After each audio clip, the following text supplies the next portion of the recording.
Bonjour Bandeko, Balandia Chronique d'Inet TV. Avant de kota na muzindo ya vidéo na ngai yo lelo, je vais vous dire quelque chose de très important. L'histoire retiendra une chose.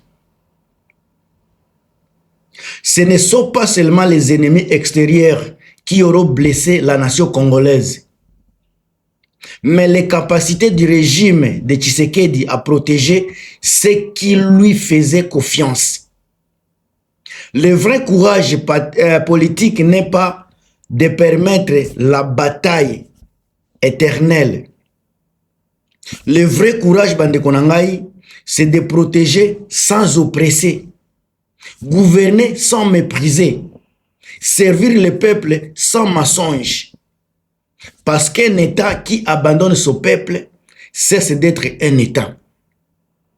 Nazokota na muzindo ya vidéo Bandekonangai, si tu penses que la vie des Congolais vaut plus que des discours de Tshisekedi Tshilombo, partagez cette vidéo, mettez les j'aime, abonne-toi pour des analyses vraies, courageuses et responsables. La vérité ne se combat pas, mais elle se dit Bandekonangai.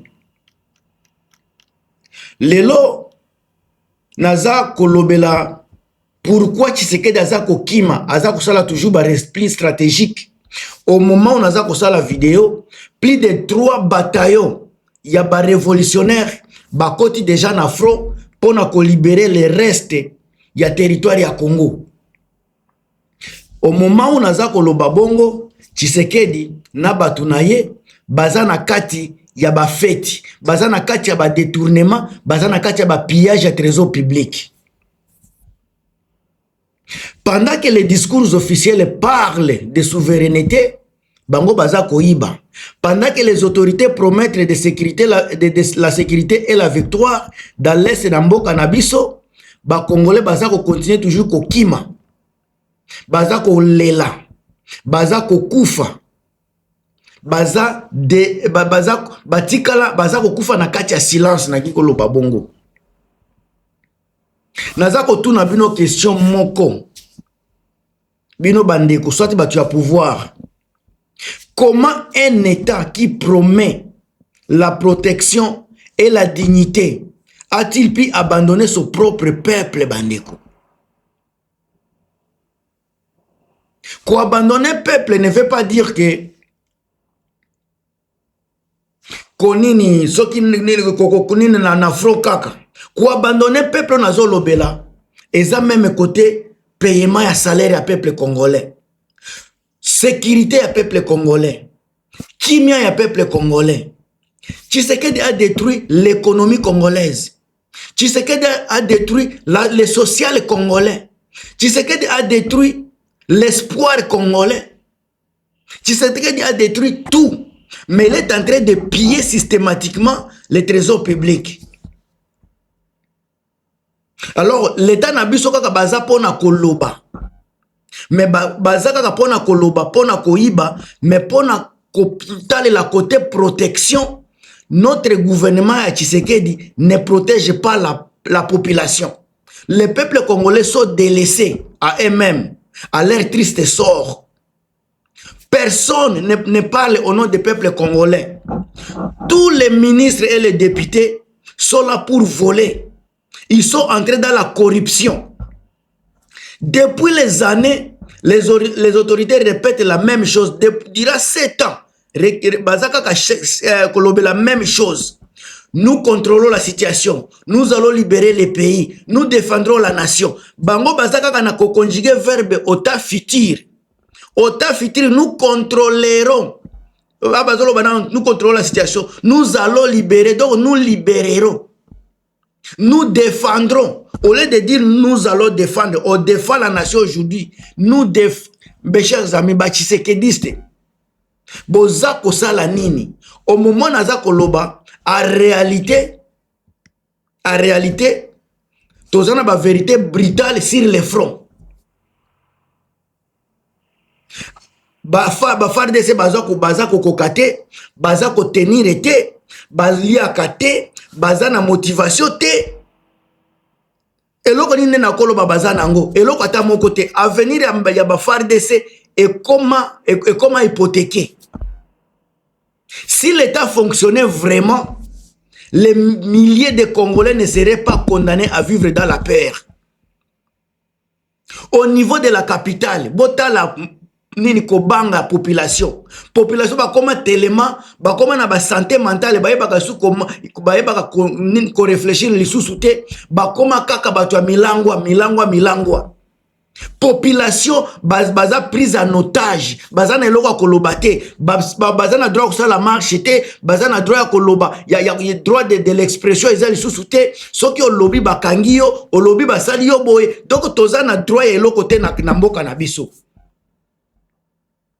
Yango bozomona à chaque fois ezala côté Tshisekedi aza ko diriger tozana ba déplacement massif et sika Tshisekedi aza ko diriger tozana insécurité permanente et sika Tshisekedi aza ko diriger tozana ba population oubliée tala boko takaka na Kisasa pour comprendre réalité à population.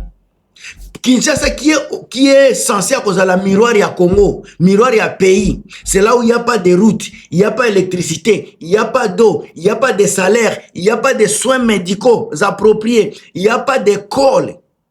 Tout est à lambeau. Ça, c'est la capitale congolaise. Alors, pouvoir nabiso o bazana tendance na bango, baza ko préférer que ça la image.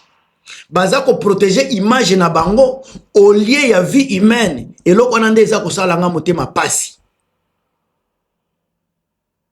image nde baza nango posa pendant que peuple baza ko kufa batinda ka bambongo na Barcelone mabe batinda bambongo soki wapi mabe pendant que na Congo ba 100 millions baza ko dépasser 100 millions baza ko dépasser pona soki coupe d'Afrique boke de ko dépasser soki ba 80 millions baso ba 80 millions bo banda ko tuna bande ko nangai na minute oyo soki ba tiaka 80 millions wana na social à peuple congolais est-ce que tolingaki to mona changement te bambongo baza ko tinda na ba visiter le Congo est-ce que to zangi batu ya mayele o baza ko kanisa pona mboka na biso le peuple baza ko souffrir jeunesse eza abandonné militaire aza ko futa mate membongo zo kende libanda pendant que même ligue nationale ya football na Congo ekufa eloka ba moins de 5 millions de dollars ba valeur ba 5 millions tolo bata 10 millions de dollars ezangi na Congo pour na organiser lina foot mais 100 millions toza nango oyo kende libanda. Comment comprendre makambo ya bongo?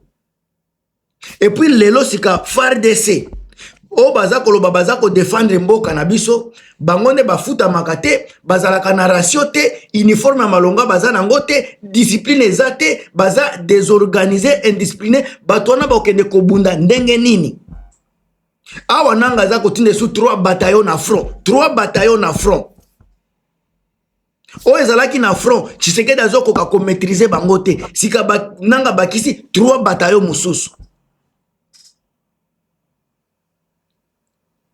bande konanga mboka na biso eza mutu lokola Tshisekedi na yebite un vrai patriote akoki jamais ko soutenir Tshisekedi un vrai patriote soki na monika koza ko soutenir ba action Tshisekedi c'est que oza pe na ba oza na mental na oza ko saka eza ko bouger oza normalité mba population na biso baza ko subir ba abi na kati ya silence. La population na biso botali ndenge baza ko souffrir. Vous n'allez pas biso toza libanda nde toza komona réalité. Yom toza na kati ya système oko comprendre te. Yom toza na kati ya système pour mona ba souffrance ya peuple congolais eza pasi. Il faut bima libanda o banda sika kolandela makambo mboka na biso pour comprendre esika peuple congolais aza lelo. Ba témoignage za ko se multiplier. Ba intimidation tozoyo kango ba abi ba injustice bato baza ko critiquer sont souvent traités d'ennemis, baza ko traiter bango de ba étranger. Ko critiquer échec ya chef de l'État, eza ko trahir nation te. Mais na Congo soki lelo o trahir, o nini o critiquer échec ya l'État, o komi ennemi, o komi ko trahir nation. Au contraire, ko critiquer échec ya l'État, eza ko défendre le peuple congolais. Oui, encore une fois, ko défendre le peuple congolais, eza ko zala capable de critiquer ba échec ya l'État. Parce que ceux qui ont critiqué l'échec, ils ont kobongisa te. Tant que vous avez ba échec, vous avez ba côté négatif na bango, ba côté faible na bango, ne ba koyeba comment ko remédier na échec wana. Alors na mboka na biso, ceux qui ont dénoncé au commis ennemi à nation, ceux qui ont réclamé justice au commis ennemi à nation. Na mboka na biso to komi kosala makambu. Au contraire, tozo kende na situation. Na jibite so na ko définir yango ndenge nini. Bandeko, crise ya mboka na biso eza mal gérée. Parce que Tshisekedi, il a mal compris crise ya mboka na biso.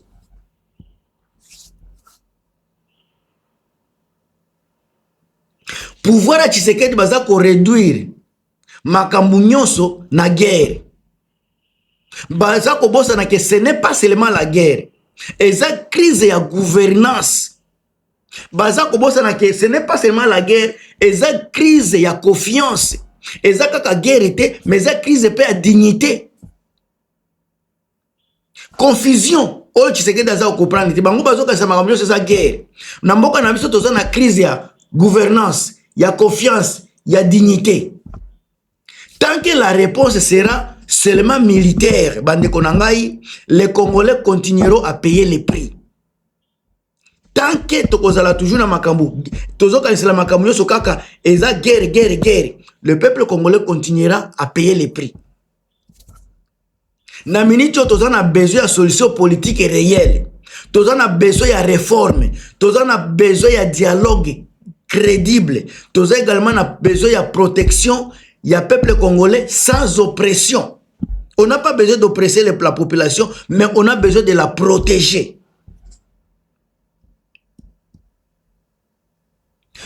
Makambo koloba na makambo tali Congo vraiment ekoki jamais kozanga mutu. Parce qu'il y a beaucoup à dire.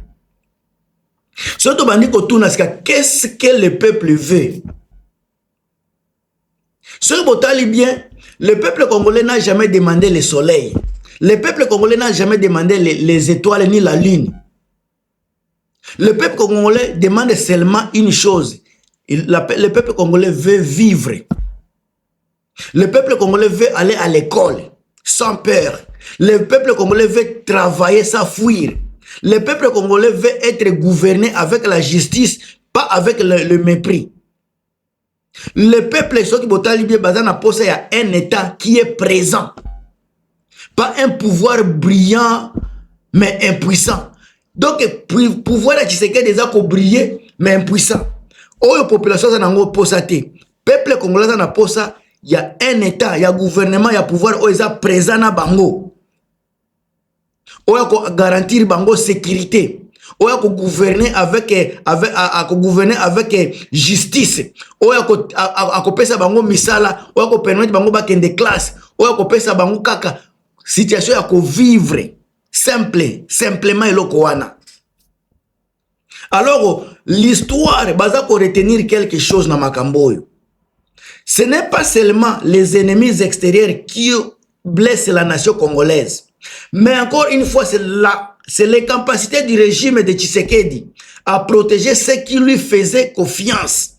Peuple congolais a appelé ça Tshisekedi confiance et belé, mais Tshisekedi moutoza ko blessé bango. Le vrai courage politique n'est pas de promettre des batailles éternelles. On a besoin de protéger population et non oppresser population. On a besoin de gouverner et non mépriser le peuple congolais. On a besoin d'un gouvernement qui veut servir le peuple sans koko sakabango. Parce qu'un État, encore une fois, un État qui abandonne son peuple, c'est un État qui cesse d'exister. Bande konangai, ceux qui bolingi vraiment peuple congolais, partager vidéo oyo. Ceux qui bolingi, si tu veux que la vie des Congolais, si tu penses que la vie des Congolais vaut mieux que les discours pour partager vidéo, abonne-toi pour une analyse ya bongo kaka toujours, analyse vraie, analyse avec ya courage, analyse moko responsable naza ko pesa bino, vraiment là on a osa ko senga na bino, ezaka ka ba j'aime na ba commentaire na ba abonnement. La vie ne se combat pas, mais la vie se dit. Wana isa mutu na bino Gilmas, beau partager, beau commenter, on est ensemble.